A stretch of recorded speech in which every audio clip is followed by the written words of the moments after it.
কেউ একজন কষ্ট দিয়েছিল ১৯ সালে। নিজেকে অনেক শক্ত করছি, অনেক কষ্ট দিনগুলা পার করছি। মানুষ বড় ধোকা একবারই খায়, আর ভুলটা বড় ভুল একবারই করে। বান্ধবীকে বাসা থেকে নিয়ে আসছি, তো বাসা থেকে বলে নিয়ে আসছি না, যে গান আছে না একটা, যে রঙে রঙে রঙিন হয়ে গেল। তো আজকে অমনটা বলতে পারেন, আজকে আমি অনেক খুশি এখানে আসতে পেরে।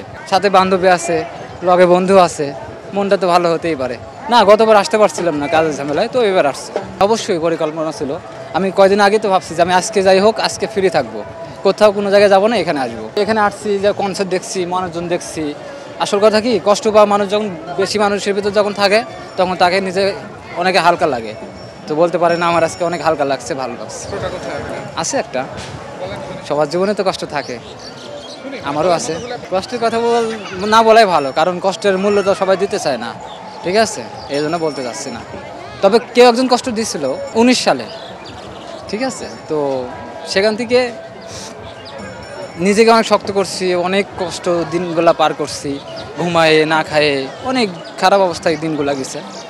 তো আলহামদুলিল্লাহ আস্তে আস্তে এখন সব ঠিক হয়ে গেছে। আমার এক মামা ছিল, বলছিল যে ভাগনা, তোমার বিষয়টা আমি বুঝতে পারছি, তবে একটা সময় দেখো যে আসবে, আস্তে আস্তে সব কিছু সয়ে যাবে।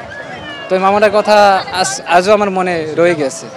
যে না, সঙ্গী খুঁজি না, তো পাবো কি করে? খোঁজার মন মানসিকতা নাই, কারণ মানুষ বড় ধোকা একবারই খায়, আর ভুলটা বড় ভুল একবারই করে। পরিকল্পনা ছিল যে এখানে আসবো, ঘুরবো, যেটা মন চায় খাইবো, ঘুরবো ফিরবো, কনসার্ট দেখবো, ঠিক আছে? যদি সময় হয় সিনেমাও দেখবো। বান্ধবীকে বাসা থেকে নিয়ে আসছি, তো বাসা থেকে বলে নিয়ে আসছি না।